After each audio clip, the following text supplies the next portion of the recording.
All right, everybody. I'm going to talk to you today about cybersecurity. To survive in today's digital world, you have to know a little about it. It's an awesome thing to be into, and as a professional today, I think it's awesome. So let's get into it.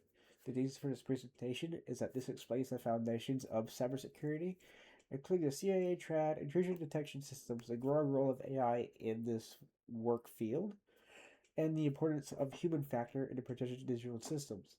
Now, the human factor is the greatest thing of all, because at the end of the day, the machines can only do so much. Security has to start with you.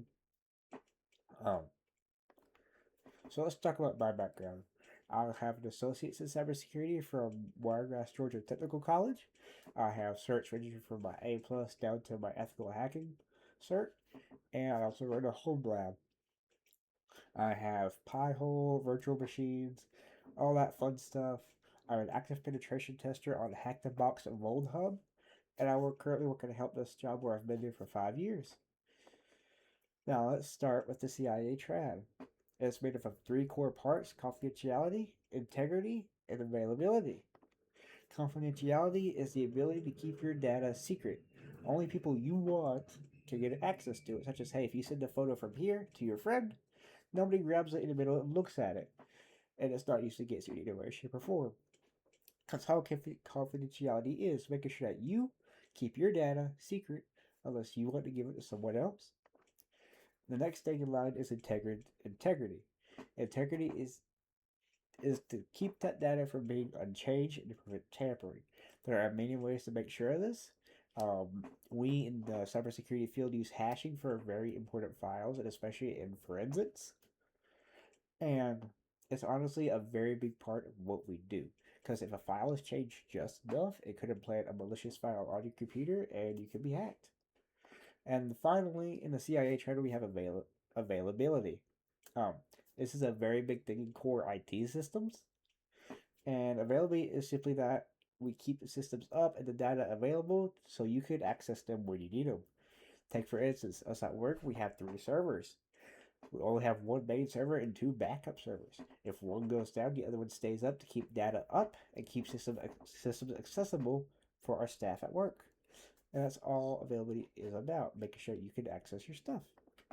Um, the tools we use range from intrusion detection systems, content filters, and firewalls. I wanted to go into detail about intrusion detection systems today, and let's start with the basic one: intrusion detection systems, or IDS. IDSs are they're the watchdogs in your network. They'll see what goes in, out, they'll log it, and occasionally, if something malicious is going on, they'll detect an attack. And in the event if they detect an attack, they'll alert people by text, by email, and so forth, and even log it to be reviewed. These guys are passive, they cannot stop attacks, and that's the basics of an IDS. Now we have a new guy in the field called an IDPS, Intrusion Detection and Prevention Systems. Um, the famous one is the Dream Machine Pro. I have it at home. I love the little guy. It can detect and stop attacks, and that's the big kicker here. It will stop them. It will actively monitor traffic, and it does an amazing job at what it does. It's it could be the it could be the heel that keeps you from in your business real under from a lawsuit if you ever get hacked. I have deployed two of these at work before. One hit in the life cycle about 5 years ago, and we just deployed the newest one. Um, Now, what do these guys look for besides just blatantly attacks? They look for port scannings, malware traffic, brute force attacks, suspicious packets, and known attack signatures. And to break this down for you, ports are essentially when you take a file, try to send it to the computer, that opens a port that will send that file, such as SMB, or if you try to access a remote server, a port should be open on the server called SSH, or even VNC, which is 5990. But I'm gonna cut myself. Malware traffic is essentially like if a virus gets deployed on a computer and it tries to go out, say to a foreign country or wherever in the world, the IDPS will see it, put a rule up there to block it, and will alert staff to respond to it. And suspicious packets are packets that just don't look right to it. That may contain a signature that maybe try to go out somewhere, It may flag it, it may block it, it may tell someone. We've had cases where it has flagged by accident before, but we rather it do that than an attack actually get out. Um, and don't attack signatures are always wrapped up in one bubble, um, such as a package of how you do something. It sees this as like a package like, oh, that's how that guy's getting attacked. That's how this happens. Um, how they know what they do? Well, if the device is in its life cycles, it should be receiving updates with those key signatures. And when that happens, they'll get their updates. They'll see the new signatures of new attacks that's happening in the world, and they'll be ready to stop for it. Over air updates, it's amazing, and I highly recommend that you auto enroll your systems in it. Examples of these intrusion detection systems that you can play with is Snort, Zeek, Snort Inline, and so much more. Um, Firewalls today are actually trying to become hybrids. Ubiquity's doing it, and Fortinet's doing it. We're trying to be a firewall and a DPS system, but I'm getting ahead of myself here. Now, the rise of AI has introduced a new wrench that we haven't seen in this force before. People are using it to be productive. People are using it to write their emails, but also it's being used against you. People are writing fake phishing emails to sound kind of like their boss with a malicious link attached, and that's how people are failing. There's also reports that people are jailbreaking the models and getting them to write malicious scripts and packets, and that's how so many big attacks have happened recently.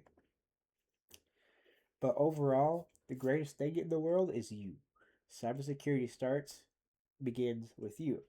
Because two-factor, content filters, firewalls, we all do our stuff to protect you, but at the end of the day, if you're not practicing cybersecurity concepts, we can only do so much. The machine is only smart as the human using it behind the desk.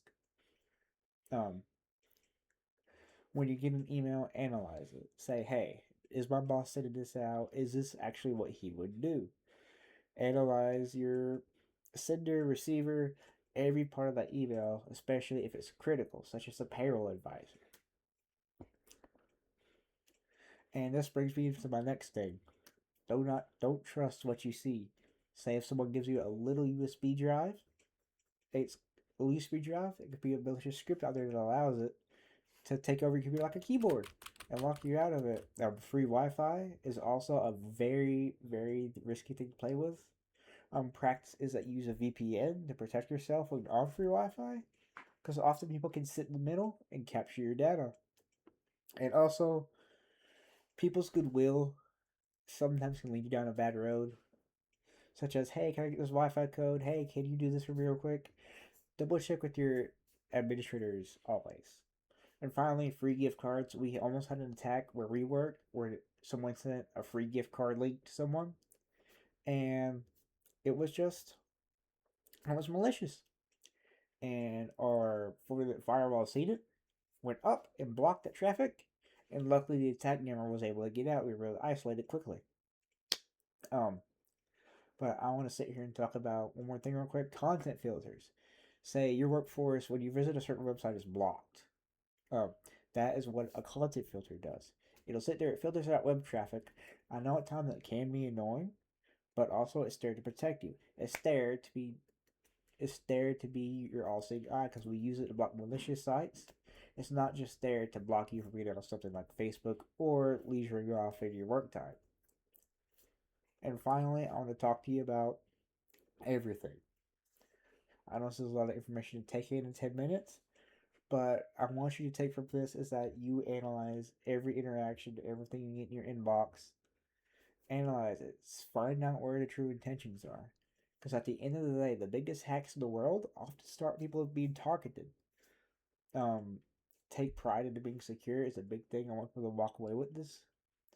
Because if you can be prideful about being secure, you know you're doing something right. Don't trust anything you run into. Think analytically and know the tools are at work to protect you and they're not against you, such as two-factor. I get it's annoying to pull out your phone and do the thumb thing and get to your accounts, but it's there to protect you. And finally, these are my sources for the photos I used, and I hope you enjoyed.